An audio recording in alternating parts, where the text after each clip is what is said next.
जमूदास साहब, अस्सलाम वालेकुम ख्वाजा साहब। वालेकुम सलाम, बहुत शुक्रिया। ख्वाजा साहब, कल आपकी बड़ी एक ज़बरदस्त थॉट प्रोवोकिंग स्पीच थी, लेकिन उससे दो चीज़ें बड़ी क्लियर नज़र आती हैं कि साबित होता है कि एक हिस्ट्री ऑफ मिसट्रस्ट है अफ़गानिस्तान और पाकिस्तान के दरमियान में, और लगता ये है कि एक ही ज़बान चलेगी, वो है ताकत की ज़बान वॉटेवर। पहले तो मुझे ये बताएं कि हर स्प्रिंग में, अब हम फरवरी में आ गए हैं, यूजली मार्च के अंदर टीटीपी वाले अपना स्प्रिंग ऑफेंसिव अनाउंस करते हैं। लास्ट टाइम भी उन्होंने अल खंदक के नाम से अनाउंस किया था और बड़ा कहा था ड्रोन्स भी होंगे, मॉडर्न टेक्नोलॉजी होगी। हमारे लास्ट शो में आपने कहा कि रीजनल सिक्योरिटी बड़ी वॉलेटाइल है सिचुएशन, तो इसलिए हम timing of our choice choose करेंगे, हमने अफगानिस्तान से कैसे डील करना है। अब स्प्रिंग भी आ रहा है, टिपिकल वो उनकी वारदातें भी बढ़ जाती हैं, तो क्या अब हम उनका इंतज़ार करेंगे पहले ऑफेंसिव अनाउंस करने का? ईरान का अभी तक मामला चल रहा है, हॉट ब्लो कोल्ड चल रहा है, क्या हमारी टाइमिंग ऑफ चॉइस आ गई है? Thank you very much for the intro. लेकिन जो इस वक्त सिलसिला है हमारा अफगानिस्तान के साथ, आप देखें कि जब आज से 4 रोज कबल जो इमाम बारगाह में जुमे वाले दिन वाक़या हुआ है, उसमें भी जो है ताने बाने जो थे वो अफगानिस्तान के साथ मिलते हैं, बल्कि उस सारी किस्से में अफगान भी, शहरी भी इन्वॉल्व थे। तो आप मुझे बताएं, as a Pakistani, you and me, ये नहीं कि आप मेरा इंटरव्यू कर रहे हैं तो हम दोनों let's agree on this thing कि ये जो हालात हैं इस वक्त हमारे अफगानिस्तान के,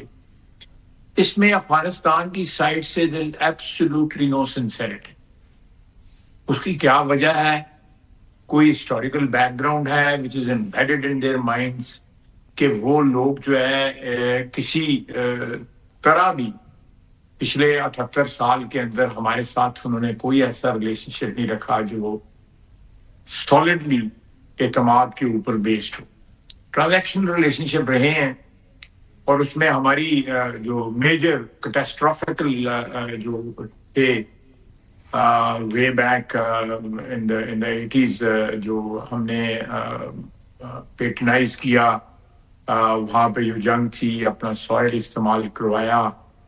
और अमेरिका के इत्तेहादी बने, और फिर अमेरिका ने हमें कन्वीनियंटली डंप कर दिया when the war was over.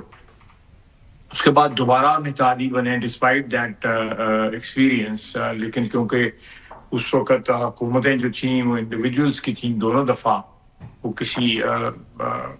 कौम को या किसी और इंस्टीट्यूशन को जवाबदेह नहीं थे, तो फिर then we again chose to side with the Americans over there or the NATO forces over there. तो दोनों एक्सपीरियंसेस जो है हमारे, उसमें हमारा एक्सपीरियंस जो है इतना बिटर है। और उसके बाद लोग रेफरेंस देते हैं कि जब तालिबान वापस आए हैं तो मैंने ट्वीट किया, मैं भी जब उस ट्वीट को पढ़ता हूँ पीछे मुड़ के, और उसके बाद जो इंटरेक्शन देखता हूँ मेरा उनके साथ पिछले 2-3 साल से जो चल रहा है, तो मुझे भी उस ट्वीट के ऊपर जो है नदामत होती है कि मैंने क्यों वो ट्वीट किया। मुझे केयरफुल होना चाहिए था,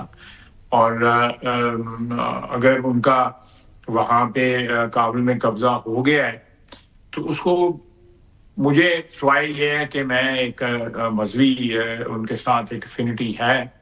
उसके अलावा कोई ग्लोरीफाई करना जो है कोई, मेरा ख्याल है या जो एक्सप्लॉयटेटिव फोर्सेस वहाँ पे थी जिनके साथ उनकी जंग थी, उनके कॉन्टेक्स्ट में हो सकता है कि वो जस्टिफिकेशन है, लेकिन मैं आपके सामने मुझे बहुत से एतराफ़ात करते हुए जो है वो कोई जैसे नहीं महसूस होती, तो टेलीविजन पे भी कर लेता हूँ कि वो मेरा ख्याल है कि मुझे वो ट्वीट नहीं करना चाहिए था। नो, अब ये I think this will explain a lot about what I think about Afghanistan today.